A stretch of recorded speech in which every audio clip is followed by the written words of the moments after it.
I was 2 months old and I was in the arms of my mother, unaware of the news broadcast she was hearing, insensitive to the anxiety rising within her, oblivious to the world-changing events that were playing out. She did what many young mothers around the world did that moment when they first heard.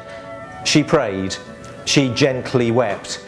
She wondered what kind of world she had delivered her baby into.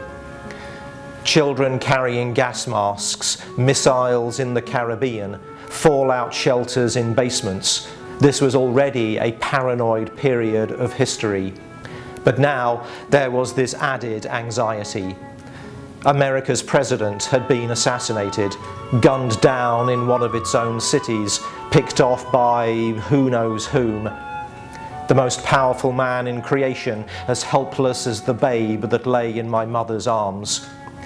A fractured world, divided by ignorance, captive to suspicion, terrorized by fear, now had another ingredient dropped into the volatile mix.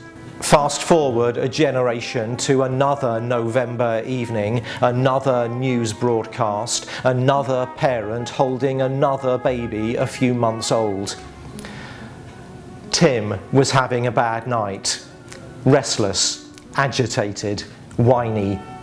It's as if his tiny body and overactive mind were aware that something earth-shattering was happening, something he could not understand, something too wonderful for his intellect to grasp, too redemptive to make sense. Like a Black Friday shopper standing outside Best Buy waiting for the doors to open, like a sci-fi fan queuing by the cinema for the midnight showing of the blockbuster on its first day of release, like lovers counting the endless days and sleepless nights until they meet again.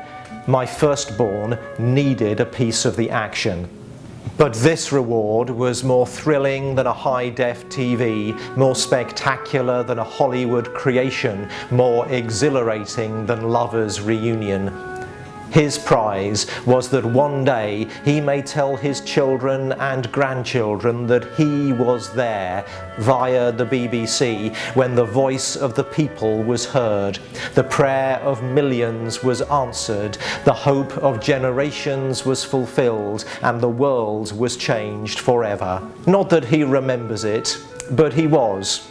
In my arms, as I watched young people in Berlin take a sledgehammer to a wall, a wrecking ball to tyranny, and a bulldozer to 30 years of division. The custodians of hostility watched bemused that even though they were uniformed, trained and armed, the truly powerful, the truly courageous, the true revolutionary army were tearing down concrete and dancing on the rubble.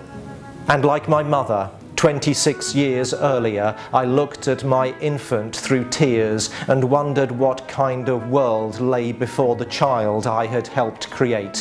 What kind of planet was being constructed? What place would he call home?